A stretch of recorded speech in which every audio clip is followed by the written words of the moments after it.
Welcome to the On Your Side podcast. I'm Gary Harper. And I'm Susan Campbell. Hey, we got a fun topic today. Is it fun? Well, is that what we're calling this? I don't know if it's fun, but it is an eye-opener, and it's near and dear to your heart because you just had your third child. Yes. Congratulations. Thank you. She's adorable. Yeah, how old is she right now? 4 months. 4 months. Of course she's adorable. So we're talking about childcare costs. And you had a little bit of drama going on, right? Because you were trying to, you kind of... So my daughter, my 3-year-old, was enrolled in a little preschool.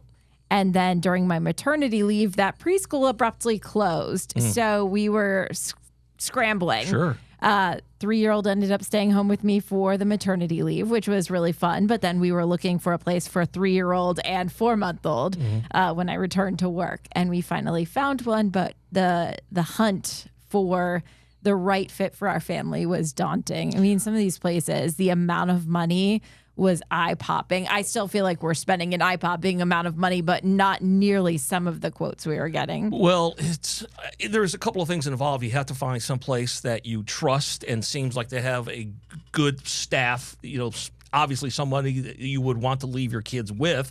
But then money comes into that too, because you may find a place that's really, great staff, but it's off the charts with the dollar amount. Yeah, you're looking for the curriculum. You want to leave your child somewhere where they're learning something and having a ton of fun along the way and making those friends. Right. And you want all of these amazing things. But yeah, the dollars and cents have to come into it because we have to be able to afford it, right? So I'm not going to ask you how much you spend on childcare. It's more than the mortgage. So, wow. Okay.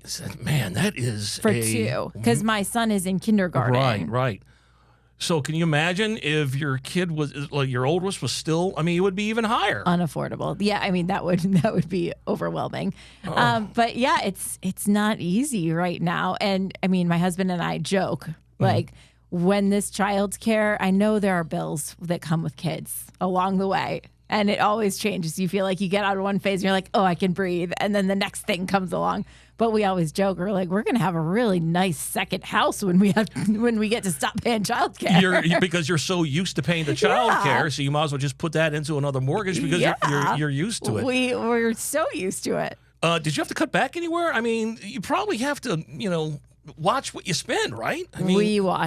We watch everything as carefully as 2 people can watch. We've cut the streaming services down to what we can, manage with, and we've cut, the grocery budget, and I clip coupons, all of the things to try to make it all work. Well, listen, you're not alone. I don't know if that makes you feel any better, but there are so many people out there who are struggling, financially. I don't know if struggling is really the right word, but it is a financial hardship for childcare costs. And that's what we're talking about today.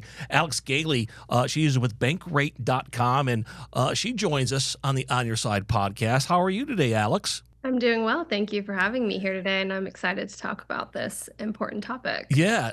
You don't have kids, we were talking about earlier, but a lot of people who do.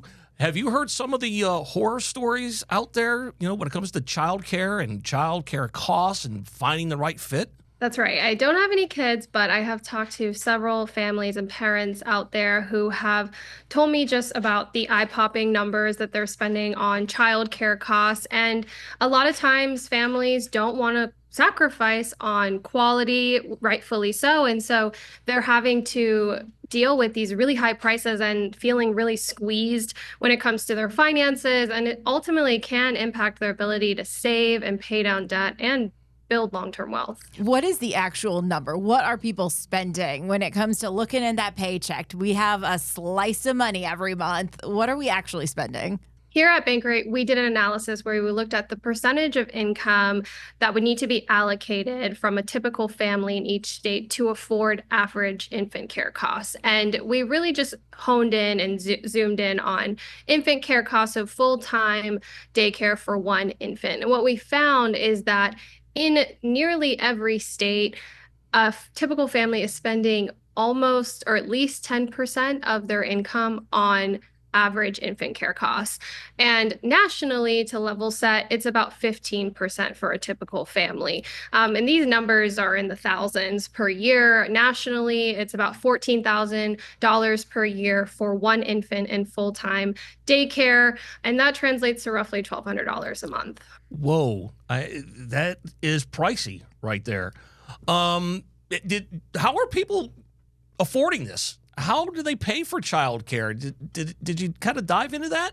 A lot of times for families, it is a scramble. It's not often that people are saving years in advance for childcare expenses, especially with the last few years with high inflation, high interest rates, the COVID-19 pandemic.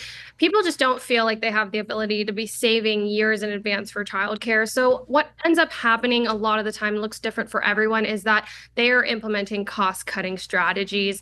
They're cutting down on those subscriptions. They're limiting vacations. They're maybe not eating out as much, or they're only shopping on what's for sale that week at the grocery store and being really strategic and meticulous about every single dollar and where it goes. And so that's kind of where a lot of families in the US have ended up. And there's a mental component to this too. A lot of families feel really worn down mentally, not just by the demands of raising children, but also about managing the finances of all this. Our family is one of those families that does the groceries on sale. Like whatever's on sale, we're going to make a couple interesting meals out of it. And I've had a lot of fun actually figuring out how we're going to do all of this. Like the other day, some really great bakery rolls were on sale. And I was like, you know what?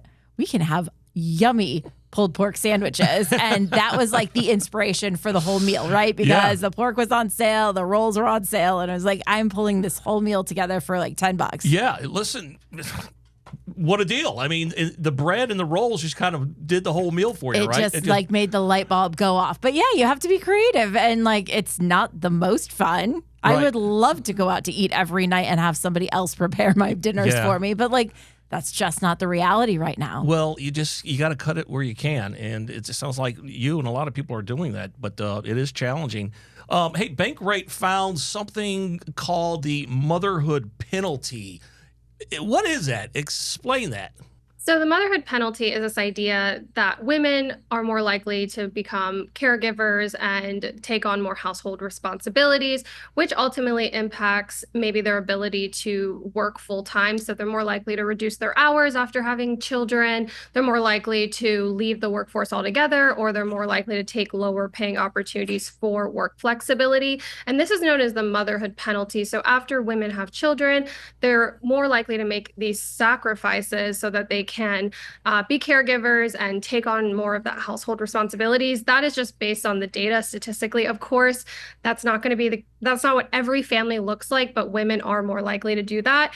And because of that, there's a big pay gap between full-time working mothers and fathers, roughly 30% as of last year. And that can translate to hundreds of thousands of dollars that those working mothers are losing out on because they're having to make these career sacrifices. So let's go back 28 years ago when my wife and I had our first boy. He's 28 now.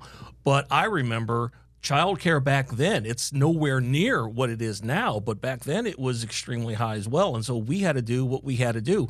In our case, we went ahead and we only had one car.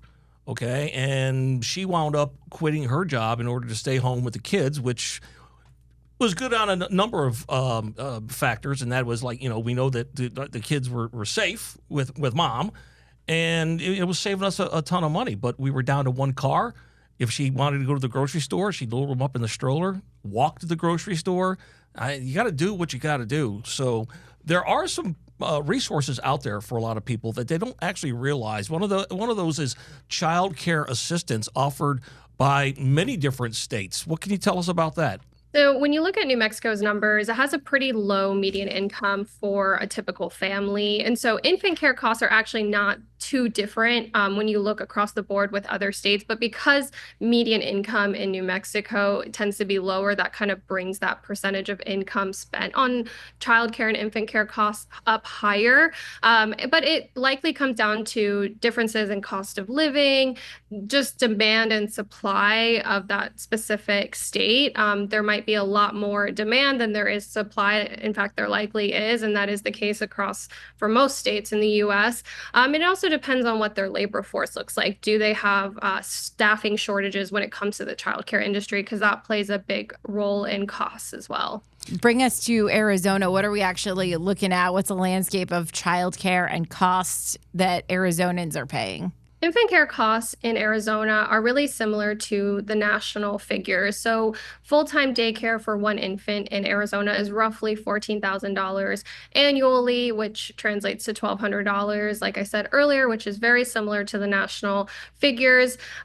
With Arizona, though, it did place 31st out of 50 states in the District of Columbia. And that said, it still would cost a typical family in Arizona roughly 15% of their income on average to afford it. Wow. That's 15% is a lot. It's a jaw dropper. That's just for one child. So we've done so many different topics on the On Your Side podcast, and one of them we always like to kind of visit and revisit every once in a while. Is putting away the savings. Putting away for retirement. Putting away for college education. How do you do that when you have children, say, under the age of 10? The $1 million question, Gary. You have hit it on the head. You just can't. I'm going to start passing around a collection plate in the newsroom for all of these things that I'm supposed to be saving for. I know. It's mind-boggling. So we talked about ways to kind of help out with childcare. One of them, we just kind of discussed, and that's assistance from the state. What about tax credits? Does that seem to help out with the child care costs? It does. It helps offset child care costs. So there's really two big tax credits that families should be aware of: the child tax credit and the child independent care credit. Those are the two big ones that are going to help offset those costs and just allow you to have more money, put more money back in your pocket. We put money into an FSA for childcare every year. So there is a certain amount of pre-tax dollars that we're allowed to put toward our kids' daycare costs too, which helps. It's not making the hugest difference in the world, because I think the cap this year was $5,000. Sure. But it's $5,000 of pre-tax money, and every little bit helps, right? So that's another thing that our listeners should remember. If your employer does have an FSA, flexible spending account for childcare, that is huge. I think a lot of people, including myself, kind of think of FSAs as being like for medical usage, but daycare qualifies. This one is specifically for childcare. Really? It's its own FSA. Wow. Very cool. So that does kind of help you. It's out of sight, out of mind. It's money that it comes out of the paycheck. Yes. And then you submit the receipt. You claim the money back. Sure, absolutely. Hey, tell us a little bit about Bankrate and yourself if people want to find out more information about this report. And this is a good one. It's one of the better ones I've seen in a long time, because even if you don't have children, it is an eye opener. Tell us where they can find it. Well, you can certainly find the full results and article at Bankrate.com. I'm a lead data reporter at Bankrate covering personal finance and the economy. And we are always putting out new surveys and studies that allow consumers to better understand how they feel about their finances and the broader picture when it comes to money. And so, you can check us out at Bankrate.com for not only the results, but also any tips, advice, and resources that you need for your money. Hey, I know that you may have kids in the future, you may not, but are you going to start socking away now, knowing what you know in this research? This is a good reminder to start doing that. I think I still have a few years, but at least I can go ahead and get a head start. But I would just emphasize to those who want to have families out there, but maybe a few years away, like myself, just plan ahead. And the more you can plan for these expenses, the better. It'll make a huge difference in those early years when those childcare expenses are really going to add up. Really good advice. All right. Thanks so much, Alex, for joining us on the On Your Side podcast, and have a great day. Thank you. The On Your Side podcast is produced by Brad Denny. Our audio engineer and editor is Todd Martin. Segment producer is Colin Stanton. And I'm Gary Harper. And I'm Susan Campbell. If you have a problem you can't resolve, maybe we can, send us a message through azfamily.com or our AZ Family mobile app. Look for the On Your Side section and leave us a message. Thanks so much for listening to the On Your Side podcast. And if you like it, leave us a review. We'll see you next week.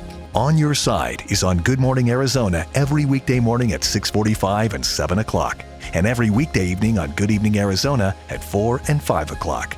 You can also catch it on Arizona's Family News at 9 on 3TV every weeknight.